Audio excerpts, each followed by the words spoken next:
What is up, everybody? Wanted to do a quick little video here for you. First of all, let me tell you where I'm coming from. I'm right off the it's called the Greenbrier entrance to the Smoky Mountain National Park. Just a really cool dirt road that cuts up in through here. There's some hiking trails, lots of great river views, creek views, as you can see here.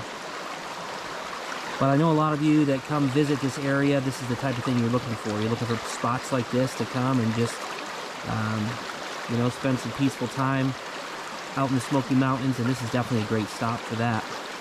But what else should you expect when you come here? So my family and I live here in Pigeon Forge. I work in Gatlinburg, and just wanted to kind of give you some things that you really got to know before you come visit this area. These are just things you really should know. So recording here on my GoPro 9, which is nice because when I turn around like this, I got another screen. I can see myself. Not that you want to look at me. The river's a much better thing, but I just want to give you a few things here anyway.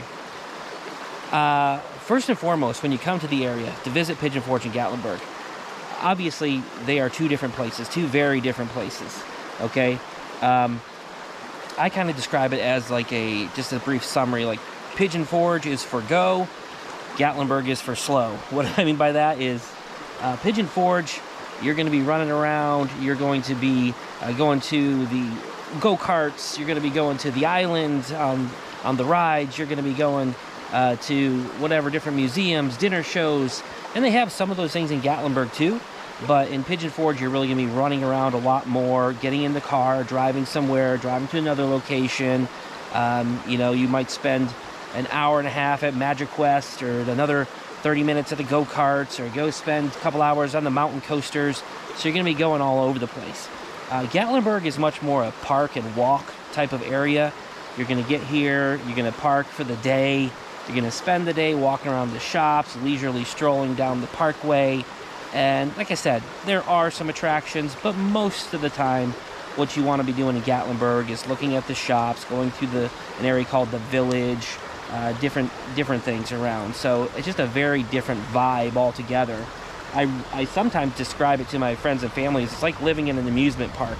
If you can imagine, Pigeon Forge is kind of like the thrill ride section of the amusement park, and then Gatlinburg is that section of the amusement park that has all the shops, like the old European village look. That's kind of the difference. So, and also really just remember, you're not going to be able to really jump back and forth. Like, if you have activities planned for the day, you really kind of need to plan those in those specific areas. So plan Pigeon Forge for a day, plan Gatlinburg for a day, because getting back and forth between the two can be a little difficult and take some time. I'll let you look at the water some more while I talk here, so you don't have to look at my face. The second thing that you really got to know is that this area can be very expensive. For example, a lot of people like to come here and play mini golf. I don't know why, but there's a lot of mini golf places. So if you want to play mini golf, a family of 4, you're probably talking about spending anywhere from $40 to $50 just for one round of mini golf. You can plan on spending $30 to $60 for a family of 4 for an average meal. You can plan on cabin rentals. I actually work in the cabin rental industry. You could plan on cabin rentals, side by side going behind me up here. You could plan on cabin rentals costing as much as $300 to $350 a night for a 2 or 3 bedroom cabin, depending on where it is, plus fees. 4 or 5 nights stay in this area, you're going to be dropping several $1,000s just on accommodations and food. So you got to think about that as well. It can be very expensive.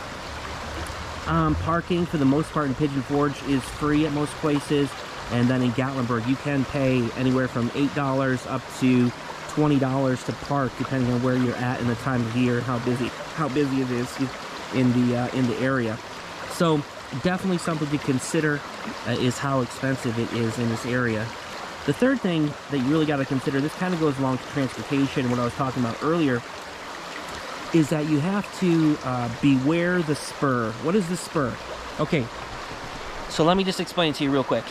The Spur is the road that cuts between Gatlinburg and Pigeon Forge. There are other ways to get there, but it's the main drag that everybody takes.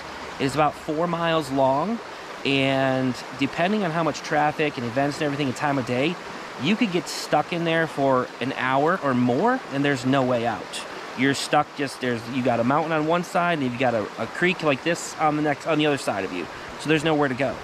So unless you really want to get stuck in that, you need to plan your day that you're not traveling that, especially in the middle of the day or toward the mid-afternoon is when it really gets busy. So if you're going to go from Pigeon Forge to Gatlinburg, you're going to want to do that early in the morning.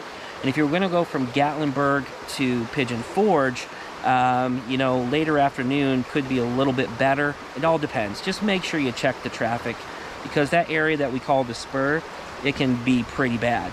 Okay. Fourth thing, and this is going to be a little bit disappointing, but I'll warn you, you might not see a bear. Okay? I know there's a lot of oohs and ahs out there for that, but you just might not see a bear.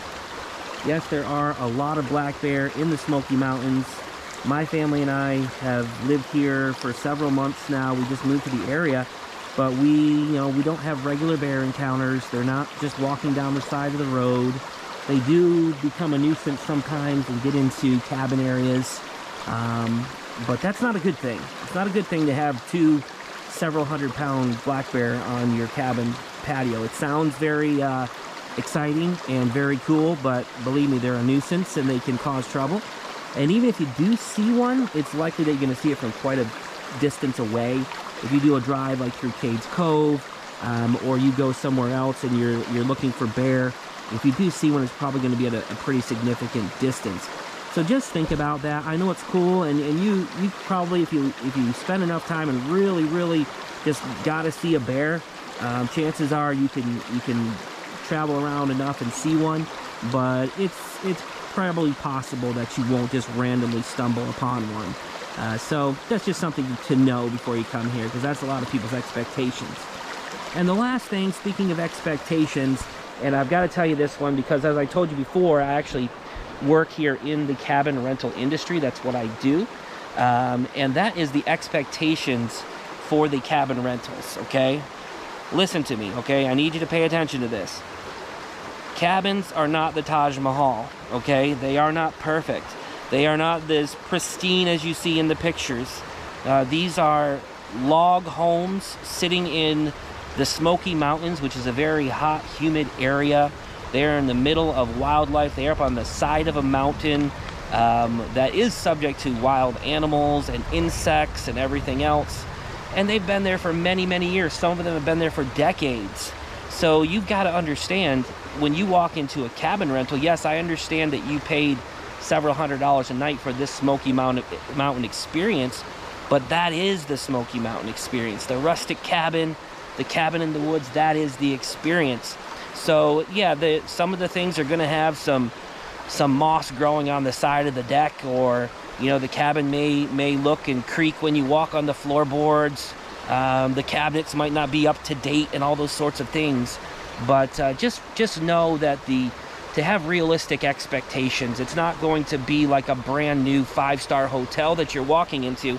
Now, don't get me wrong, there are cabins that are very beautiful, that are brand new, and are very nice. And if you want to pay a premium, you can do that. We actually rate our cabins kind of on a gold, silver, bronze level. We even have diamond level for the really nice ones. But again, you're here for the Smoky Mountain experience. Don't get caught up in the nitpicking of the accommodations. Come and enjoy everything that the area has to offer. So I'll leave you with the final visions of the creek here. And again, just know that if you come here, it's a great experience. Get out and enjoy everything that the area has. Just plan accordingly, and do your research, and try to just relax. And the last piece of advice, I guess this is just a free bonus one, is don't try to do too much when you come here. Everybody says has a long list of 5 or 10 different activities. Just come, pick a few things a day, just enjoy the area and relax, and then plan a vacation again another time. Come back again. It'll still be here. The park's not going anywhere, so you can come back again for another vacation, and we'd love to have you. So that's all I have for you for now. Keep watching our channel. Please subscribe and like this video. We're trying to build up our audience here, so we definitely need some subscribers. So please subscribe and like our channel, The Sound of Silas. That's after my son Silas. He's 7 years old, and he's nonverbal autistic, and we do this channel. Some of the things about him, but some of them just about the Smoky Mountains and moving here. But we'll have some other videos about life with autism and different things of that nature if that interests you, and a lot of other things about the Pigeon Forge, Gatlinburg area. That's all I've got for you for now. We'll talk to you again later. You guys have a great day.